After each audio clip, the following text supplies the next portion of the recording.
Welcome to The Growth Equation. This isn't your typical business podcast. We're keeping it real about the challenges of scaling up. Period. I'm Tristan Wright, and I've been there. I've built and scaled my own business. I've sold it. I've learned a ton along the way. Now I'm bringing you the no BS stories of founders who are in the trenches right now, navigating that messy middle. We're talking advertising, marketing, design, creative, branding, the whole 9 yards. Doesn't matter if you're a solopreneur or running a team of 100. Everyone's got a secret sauce, that thing that makes them different, better. We're going to uncover it. So grab a coffee and let's get real. Today we're talking to an old contact of mine, Mitch. Mitch and I met, about 18 months ago, I think through a bit of lead generation that I was doing. Mitch, welcome to the podcast.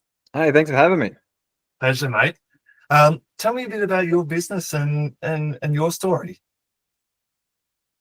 How far back do we go? Ah. Well, a quick snapshot of our business at the moment. We're a digital marketing agency based in Brisbane. We specialize in local service-based businesses, and we help them with SEO and paid ads. Awesome. And are you startup? You've been around for 6 months, 3 years, 5 years. What's the journey that you guys have been on? We launched in 2016. So what's that? Oh gosh, 9 years nearly. Yeah, so we've been around a little while, and we've gone through a lot of the ups and downs and twists and turns that I imagine a lot of agencies have, serving different markets, different products, team shuffling, all that type of stuff. So yeah, we've done all sorts of different things, and we're switching again. That's all forever changing. Well, I want to hear about that, but I reckon we can talk about that a bit further on. So, yeah. If you knew what you knew now, would you have actually started the business eight or 9 years ago? I think yes. I've still got a soft spot. I love technology, and I started the marketing agency because I failed miserably at a tech startup. So there's part of me that still wants to do it again, and I've just launched another product, so I can have another crack at it. I think it's interesting because I love marketing, but as the owner of a marketing agency, you don't actually get to do that much marketing. You're sort of putting out fires and updating spreadsheets and managing relationships and getting clients and stuff. So I think I would. I think a marketing agency is certainly a great opportunity. It gives you a lot of flexibility, working from home, that type of thing. But there's also a lot of different ways you can position it. Like, I think the thing that separates me from other founders is I don't have any interest in getting as big as I can, as fast as I can. I don't want, a tri-level office in the city with 100 employees and, I have to have clients like BMW and Coca-Cola. I don't have any desire for that. I wouldn't say it's a lifestyle business because I certainly work a lot, but that more type of like relaxed vibe where you just help good clients. You don't need lots of fancy stuff, but you can still make a good business and make a difference, but it doesn't have to be that huge, giant growth, always growth. It's never really been my mindset. Yeah, for me, it's all about like business as a tool for life. Like you want to have an impact on your clients, but you've got to have an impact on yourself and on your family, and it's got to be a positive impact. So, so that's why I say business is a tool for life, and we need to separate the two almost. Yeah, absolutely. And I think everybody's different. Everyone defines success differently, but you think about what is successful to me. And a big part for me is like being in great shape, having plenty of time with my wife, my pets, seeing my friends. So, if I just put 100% everything into business, yeah, the business might get bigger, but I don't know if it would make me happier, if you know what I mean. Yeah, like you might have more money and you might have more clients, but yeah, you're going to be burning the money on Rolexes and Ferraris. Yeah, or just more like staff and more, I found myself increasingly interested lately in those books like Start Small, Stay Small, or like Little Giants or whatever that other one's called, where it's like you don't always have to get bigger for the sake of getting bigger. And yeah, for me, it's all about doing more with less. Yeah, so, exactly. Yeah. Growing your business or the journey that you've been on, what's probably been the most surprising challenge that you found? The most surprising challenge. I think I will answer that question, but I think this might be helpful. I turned 30 2 months ago, and I read that when you have big milestone birthdays, you sort of like you're more philosophical and you look back on like kind of what you've done for the last 5 or 10 years or whatever. And I think two of my biggest regrets, not necessarily regrets, but like notices with a business is one is your business is a representation of you. So if you don't sort out your personal issues, it will bleed into the business. So I think that happened to me a little bit where, maybe I've got a little bit of imposter syndrome that I shouldn't have because I've got a lot of experience and great track record, but I have a tendency to like all our wins were flukes and all our failures were 100% my fault. And I think that's obviously not true. And even if that were the case, like I have way more successes than I do failures in terms of like a campaign performing. But I just had this sort of limiting belief where I thought if it was succeeding, it wasn't me. And that kind of holds you down because you don't grow. I know this is counterintuitive to what I just said about growth, but like maybe you don't charge as much as you could, or maybe you don't do as much as you could had you not sorted those personal issues out. And the second thing is not getting, and you'll like this answer, but not getting help sooner. So like coaches, and I truly mean that. This isn't a subtle plug that you've just let me want to say, but like, Mitch isn't a client of mine. He actually works with a competitor that I didn't know I had. So there's no competitors in this space.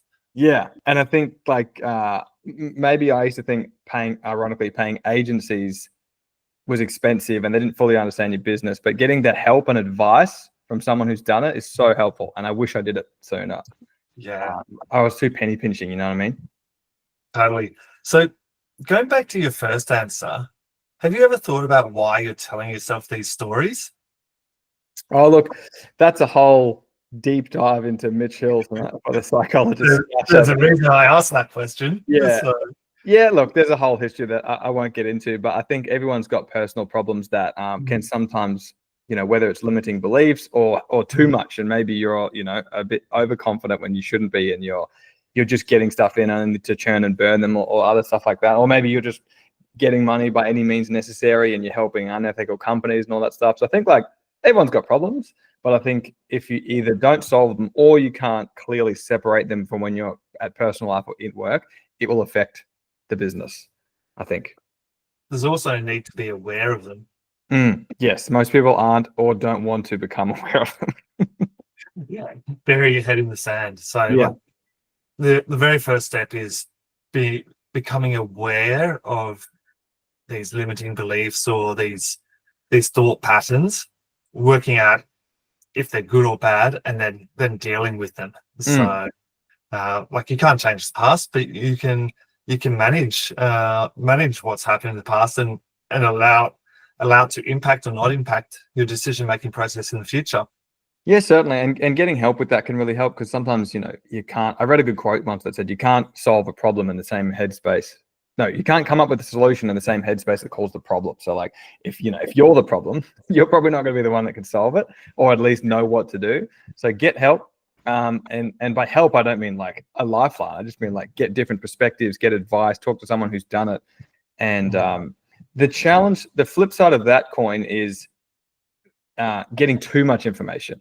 You read books from Gary Vee and then Alex Hormozy and then Ryan, the digital marketer guy, and then this person. And there's so much info and they all conflict a little bit. And any one of them would probably work if you did it, but it's too much. And then you start getting shiny object syndrome of jumping.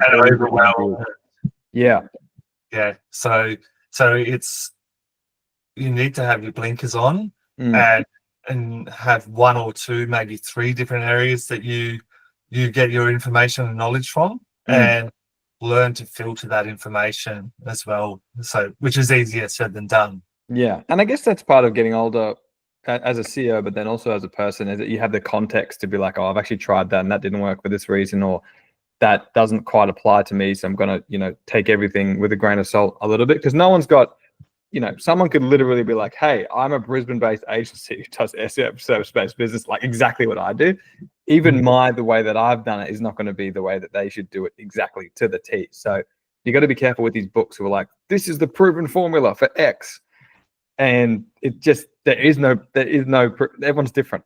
It's like going to the gym. There's not one set thing that every single person should do and will get results. Exactly. There's legs day, there's arms day. Everyone's got slightly different goals. Some people have got a knee injury, so they can't do it the same as you. Do you know what I mean? So there's so many variables in business. Exactly. Your business now, what's the sort of, let's say, rough head count and client size, just in broad terms? Whereabouts are you now? Clients, I think we've got roughly like 20-ish, 20, 22. Team, we've got 2 here and we've got about 7 in the Philippines.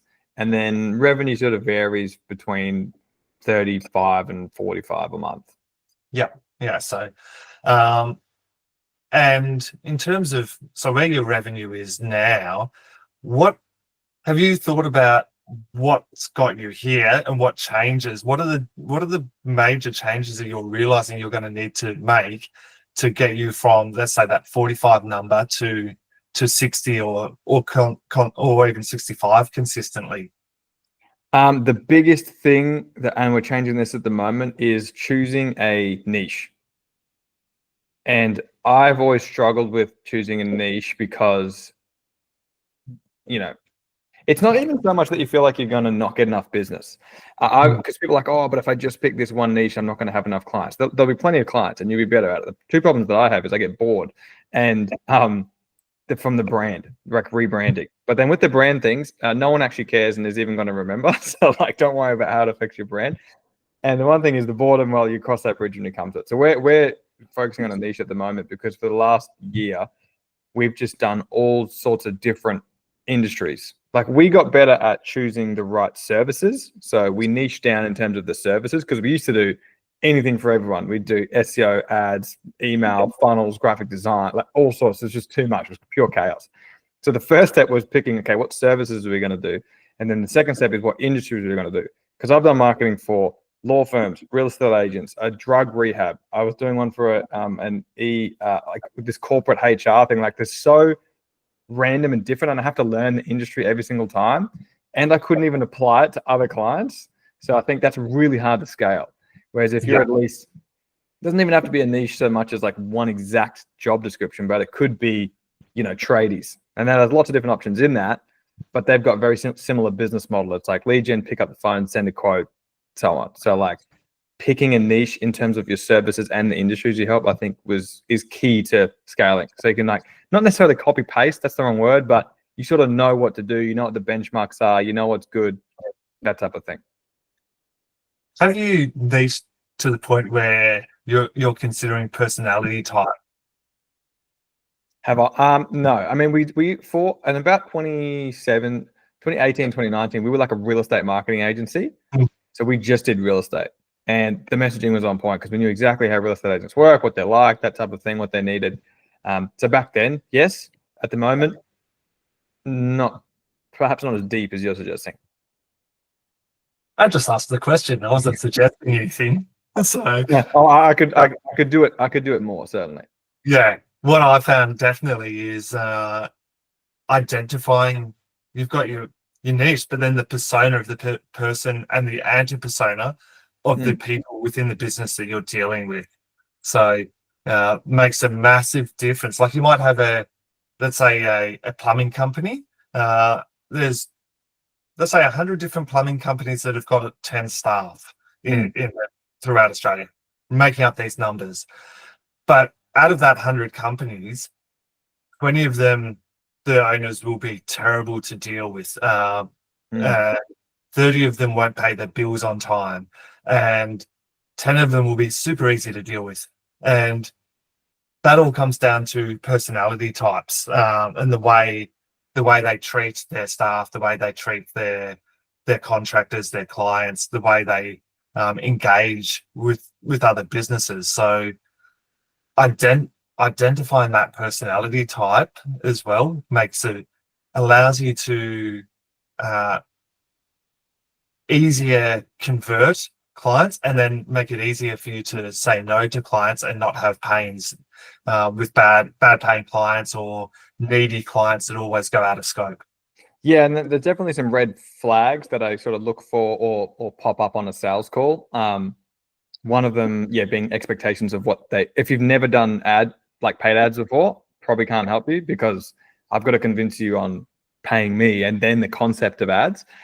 People who have unrealistic expectations of performance, like I was talking to I was talking to someone the other day, and they were saying, "Oh yeah, it was a physio," and they were saying, "Yeah, I saw in this group they'd pay $13 to get like a booked appointment, like someone in the door," and I was like, "That's incredible! Like $13 for a $90 appointment." It's like, "Oh well, I don't keep the whole 90." I'm like, "Okay, obviously." So like, what's your? Let's say it's 40%, right? So $13 into $40. Would you, if you gave a vending machine $13 and it spat out 40, would you give it more? Yeah, and then I had another client who said they thought it was they used the word unacceptable. They're like, it's going to be unacceptable for us to get a lead for.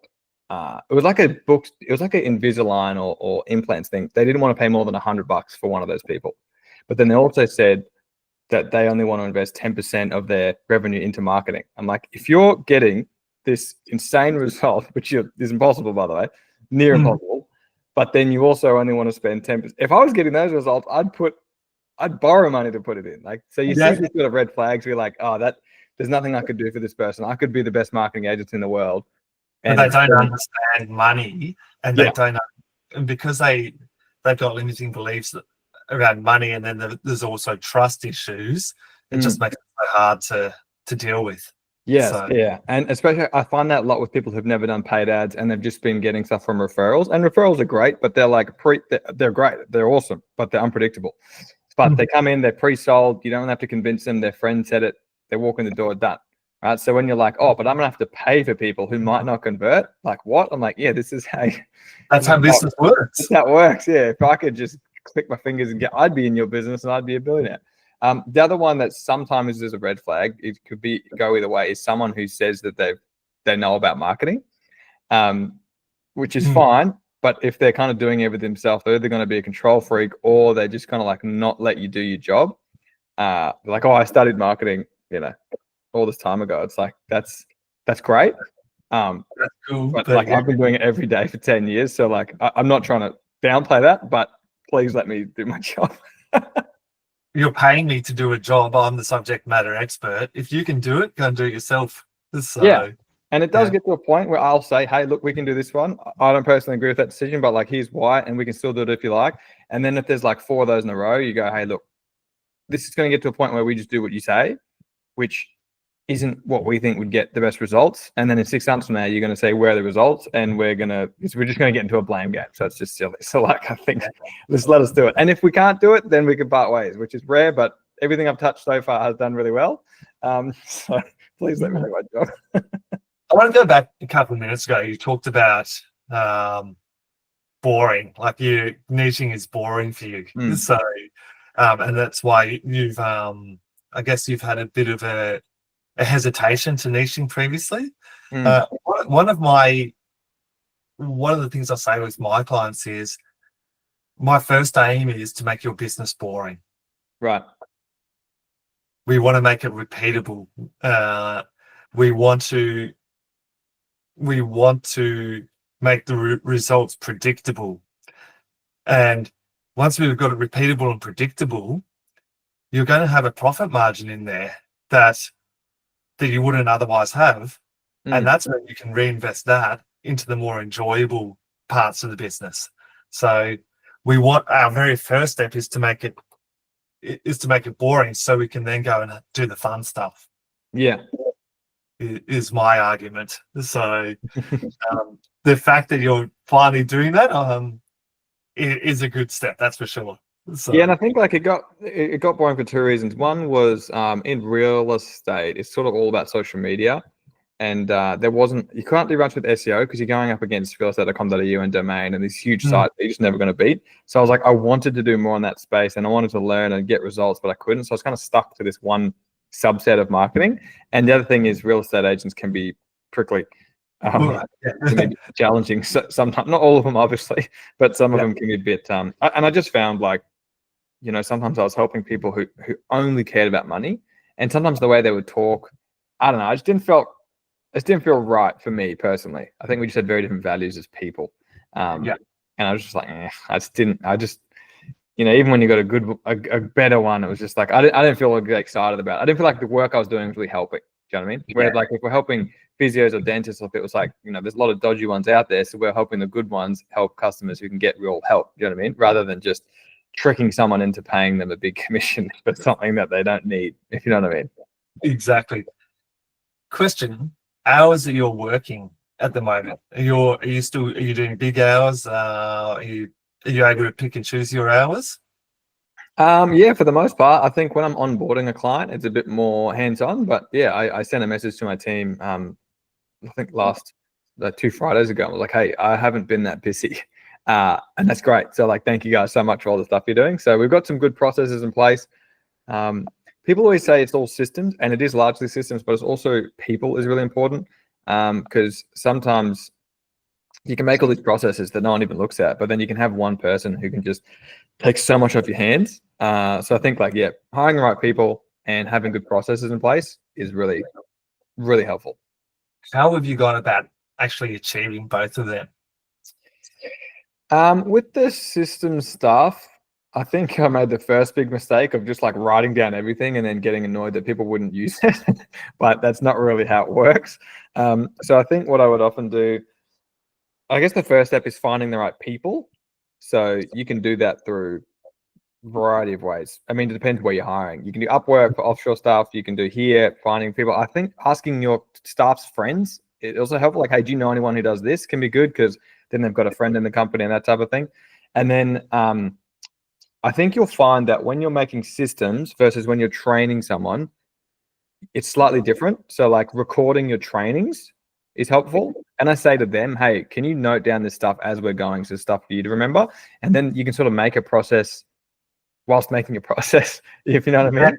That's exactly how I do it. I like to, so one way is do a Loom recording of me walking through the process and then use AI to document and create that process. So we've then got the video and the SOP side by side. Yeah. Alternatively, it's walking through the process and getting the staff member to document it as well. Yeah, and I think also just make the most pressing ones. So a lot of business owners like me, you try to document everything so that you can just sort of quote unquote get it done and then move on to the next thing. But it doesn't really work. I found it doesn't really work because then you just got a library of random shit that like you don't barely even get used. So what I recommend is focus on those first ones. Like if you just hire someone, either if it's a virtual assistant or something, get rid of the things that are taking you the longest first, or if you're hiring like an important person, train them the key things first, and then like film that. And each time I tell someone, I'm sometimes updating the process so they know how to do it because I'll do it better, or they'll find a way to do it better, and get them to make processes too. They're live documents. Yeah. Get the person who does the thing to make the process, not me who doesn't do it, being like, oh, this is how you should do it. And then that person goes, that's not really how to do it. So yeah, that's a big one. Yeah, getting them to do it, then us reviewing and giving feedback to see if we can optimize too. Absolutely. So it's about ownership and letting them feel like they've got ownership of everything. So or their function. So for sure. If I was to say AI and integrating that into your business on a daily basis, what would your response be? Love it. Absolutely love it. Use it religiously. How are you using it? Oh man, I use it for so much. Look, copywriting is a huge one. So blogs, captions, on-page SEO, that type of thing. Just getting the ball rolling and getting the bulk of it done, and then you go in and edit it. I use it heaps for problem solving as well. I think it's like an underrated thing that people don't realize it's good for is solving problems. It's like, how would I do this? Or I'm thinking about doing this. Does that make sense? And I speak into it. If I'm like walking the dog, I'll talk into it, and then it will do its thing, and I'll read it. And in a 20-minute walk with my dog, I can come up with like something game changing. So there's I think it's Gemini. You can actually have a conversation with it now. So, you can do it with ChatGPT too. Yeah. So you don't actually have to read it. It will actually dictate the response back to you. So when you're saying you're using it blogs, how are you using it for your blogs? Is it just one agent, ChatGPT or Claude, or do you have a process that you follow? We've got a process because there's like we use it to help us plan at the start, like which blogs to create and create clusters. Then we do keyword research manually to find that stuff and that type of thing. But then we use it. We have like prompt stuff for blogs, and then we have a little bit of human touch as well. And we're always crafting the the prompts a little bit. And ChatGPT, like as good as it is, it's really sometimes it's having a good day and sometimes it's having a bad day. And if it's bad, like I said to the team, just leave it for 24 hours because it just wigs out sometimes. But yeah, ChatGPT, there is one called Write Sonic, which I have a plan for that we sort of sometimes use and sometimes don't, but that can be really good. But it depends on your needs. Like everybody's different. I just found like Write Sonic's really good for some stuff, but like the tone for us, we really don't want it to sound boring like a Wikipedia blog article. So our big thing is like making it conversational and using simple language, and we sometimes struggle with that with other like bulk writing tools. So we just do it one by one with ChatGPT. Yeah, awesome. Have a look into using different agents for different things. So like one, like let's say GPT for structuring the article, Perplexity for researching, Claude for writing, and then Gemini for editing. So creating an actual process where you've got 3 or 4 different agents talking to one another. So you get a high quality article, longer article in a shorter turnaround time. So and having those preset voices and having preset voices too. Yeah, cool.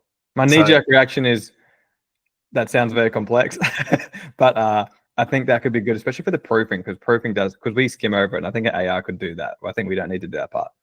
So having you get a programmer to write it up, but if you think about it, in your normal article writing flow, you need to define a tone of voice. You need to know the voice. You need to write you need to have a structure for your article.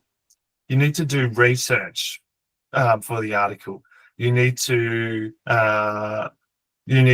create the framework. You need to write it. You need to edit it and proofread it. So you've got a workflow that you follow through for every single article, whether it's a human or whether it's AI. And basically, the way a lot of people are using AI is we're using that process that's in our head, but then we're just using ChatGPT and manually doing each of those steps. And so it's taking us half an hour to do an article. Those steps are repeatable for pretty much every single article. So you document that workflow and build a little tool so where you just have to input an initial the initial concept and you get it spat out in 3 minutes, ready to go. Yeah, awesome. So I need to look into that. Yeah, some ideas there for you, mate. So yeah, wicked. So work-life balance.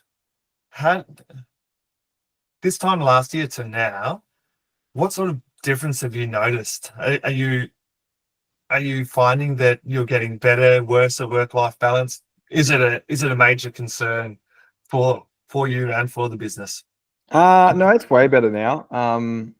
It's way better. I think I went to Bali recently on like a working holiday. And I just think I realized like there's more to life. And I think also I hit like a personal net worth milestone. Yeah. And it was exciting, but then it was like for like half an hour. And I was like, it's just numbers on a screen. So like, what do I want to grind more just to have this number be slightly bigger? Like I feel the same. I sold a property, made a bit of money, felt the same. So I was like, the thing that makes you happy is not money. Now I do. When I was younger, I used to always be like, oh, there's all these rich people say money doesn't make you happiness, but you kind of had to get to that level to realize that it doesn't. So I do think, it's a bit, I can't just be like, don't worry about money, because someone who doesn't have money is like, shut up. However, I think I did realize that I don't want to sacrifice my best years grinding for wealth that I don't really need.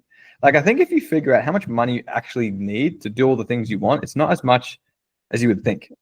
And then when I realized that, I was like, well, the way I look at it is if I do more work, I will get more money.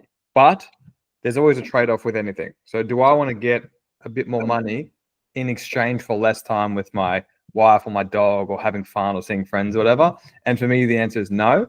Yeah, I could make more money. I could easily work twice the amount of hours, but I don't want to because then I have to sacrifice all these other things. And it comes and goes. Some days you're really busy and some days you're not. But I think when you have a quiet week, don't just try to fill it with shit. Like enjoy it because you're going to get busy again soon anyway. And you've got to have trust in yourself and confidence in yourself that you can deliver. A lot of people will grind because they're like, okay, let's make hay while the sun shines kind of thing. And they're not necessarily confident that what they're doing, they'll be able to do it ongoing. So they need to grind now, and then they get stuck into that habit and into that routine and forget about what's important to them in their life. Yeah, absolutely. And I think like I think when the thought, not the dread, but like the thought of how much work is required to bring on a new client outweighed the excitement of the money. I think that's when I was like, okay, I'll still take new clients, but we're kind of at a good spot. Like honestly, I think when we get to 50K a month, which we've done before, just with bad systems and it was chaos. Yeah, I think if you have good systems, and obviously it's different for everyone. For us, 50K a month would be like, if I could do that and be semi-chill, I would much rather that than 75K and crazy. Do you know what I mean? Yeah. Because sure, 75K you might be able to retire a couple of years earlier, but you also wipe off a couple of years of your life too. So yeah, I read one. Someone was like, it's much more fun to own a Porsche when you're 30 than when you're 70. I don't actually plan on buying a Porsche, but like the concept, the same with travel. It's more fun to go out and have drinks and try good food and go to cool places and hang out with your friends now when you're fit and young and healthy and have good, everyone's alive, than, adding a few more years when I'm 80 and can't do stuff anyway. Exactly. Now, I'm sure like there's been times where there's been setbacks in the business and you've struggled, and the team might have picked up on that. So how do you manage the team, I guess the morale, when you're going through, or when the business is going through a tough time? Or what, like obviously it's good now, but have you had those sort of issues previously? Oh, absolutely. As any business does, I think. I've always done so I work with my wife, which is a unique situation. So obviously I can't hide it from her. And if I'm stressed, she can tell that I'm stressed and so on. But other than her, I always try to not involve the team in my personal stuff because they'll just freak out. And it's also, they can't help anyway. It's not their job. And they can't even be honest. And that's not saying that they're dishonest people, but like you just can't be completely honest with the boss because that would just be weird. And it's not their problem. Like they're doing a good job. If I'm struggling or a bunch of clients leave for some reason that had nothing to do with us, it's not their fault. It's not their problem. So I try to shield them from that stress, I suppose. When we went through COVID and we didn't know what the hell was happening, I did say to them, I was like, hey, look, obviously you're all aware of COVID. It's not, so we all know how bad it is. I don't know what's going to happen, but worst case scenario, if all of our clients left tomorrow, I can afford to pay you all for 3 months. And I'll just do that out of my own pocket. So like, don't panic because panicking is not going to help. Stay safe and all that, but like keep doing a good job because, I just don't want you to have that looming thing of, we're not going to have money. It's like, I'm never going to leave you hanging. So that was probably the only time where I was like, hey, things are bad, but it's nothing to do with us. There's never been like actually, now that I think about it, there's never really been a thing where we've messed up really bad or something's happened. It's only been macroeconomic, things like COVID or whatever. That was the only time actually. There was one financial year where we lost 8 clients in like 10 days, but it was just bad luck. Not a single one of those was because of us. It was like one of them shut the business down. One of them had like a medical thing. So they had to they were cutting back on hours. One of them, we did good enough where they went in-house. It was just a bad, back to back thing. And that was a bit like, Jesus. But that would have been scary. 8 clients in 10 days. Yeah, it was. It was like half of our revenue just like gone. Because we do month-to-month stuff. So, that you having that conversation with your team, that would have built so much loyalty and trust in you. I imagine a lot of that team have stayed with you from there since then. Yeah, I hope so. We've actually never had a team member leave. We've obviously had to let go of some people for performance reasons or whatever. But yeah, I don't think I've actually ever had someone leave. Now that I think about it. That's a good thing. Like it shows that your leadership model is probably working. Yeah, I think, look, if anything, probably one of my biggest flaws as a leader is being a little bit too passive sometimes. Like I probably could be more involved a little bit. We all work from home. But yeah, I want my staff to be paid better than average with significantly less stress. I want them to be able to, if they've got kids, I want them to be able to take them to school. Or if they've got hobbies, like keep doing your hobbies or whatever. Or if you need a day off, that's totally fine. Just let us know. People can kind of have a day off whenever. Just like don't leave us hanging. Like obviously, if I'm waiting for something like today, like that, yeah. But other than that, like I had this not an argument, but in this group I'm in, they're like, you got to keep growing, and I was like, I don't really want that, and they're like, yeah, but then your staff will leave because they're all high performers. I'm like, well, not everyone wants to be a crazy high performer, climb the ladder, get to the top. Some people, like mums, are great, where they've had a kid, they just want to have a good job that pays pretty well, but they don't have to stress too much. Like that's kind of the workplace that we've created. It doesn't have to be this crazy KPIs, moving the goalpost, politics nonsense. It's just like a place that you like coming to work, or at least you don't hate coming to work. No one loves work all the time, but it's a nice job. You work with nice people. There's hiccups occasionally, as there always are, but we're very gentle on the staff. And if they make a mistake, we're not here to ram it down their throat. We'll sort of just like, we'll work through it together. But yeah, I can't remember what the question was there. Yeah. It was we were talking about your leadership style. And at the end of the day, different people have got different goals, and they've got different things that they want to achieve in life. And it's working with each individual within your business to identify what their goals are and work out how they can help you achieve your goals through you helping them achieve their goals. So what's the benefit for them to work on your goals? So your goals of growing the business, making more money, whatever. How do you incentivize them to help you get there? And it's you enabling them to achieve their goals. Yeah, and like I think we did like a one girl once, or maybe it was kind of no, we didn't hire her because she was very ambitious, and I was like, you seem like me, and you don't want to work in a chill job. You want to push the boundaries and be ambitious and grow and all that. And I would never want to hold you back. And I think there will inevitably be a spot eventually where you're like, okay, I want more, and we may not be able to give it to you. So I don't think this role is right for you. So she's moved on, and now she's got her own business. So I'm like, yeah, that's great, and you deserve that. Yeah, exactly. And actually, there was one of our longest term employees. She was getting paid quite well, but with that pay did come a little bit of expectation, and she was kind of having to do things she didn't love. And so now she requested to be paid less, and we like downgraded her role, so she gets paid less, but has like she loves it now. She loves it, and that's for less money. So I think there's all those stats about like what motivates people to work, and money is one of them. But most people don't want more money with added responsibility and pressure. Yeah.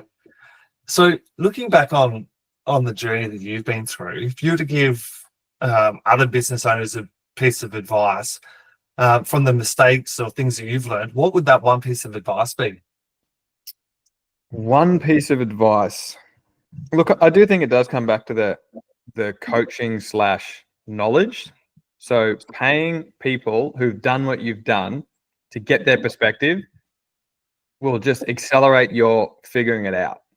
Like you'll just know so much faster, or you'll be able to know, oh, okay, because I was thinking about doing that thing and they've just said don't do it because of X, Y, and Z, and they make sense. That's just saved me a bunch of time over here. So I think it's worth paying for expertise. I think coaches rather than agencies, because agencies like me will do it for you. We're not going to teach you how to do it because it's not what we do. So I think as a business owner, you just need that knowledge and perspective, and coaching and mentoring can be great for that. Awesome. Cool. Mitch, if people want to contact you, get in touch, what's the best way? Just hop on mastermarketing.com or Mitch at mastermarketing.com is my email. But yeah, if you ever got any questions, I love helping other people, especially people who've had the challenges that I've had. So if you need anything, just sing out. Cheers, mate. Thank you very much for your time. Thank you. Thanks for having me. That's a wrap. Thanks for tuning into The Growth Equation. If you've enjoyed the show, hit that subscribe button and leave a review. It helps us big time. Catch you next time. And if you want more, head over to evolvetogrow.com.au for show notes and exclusive content.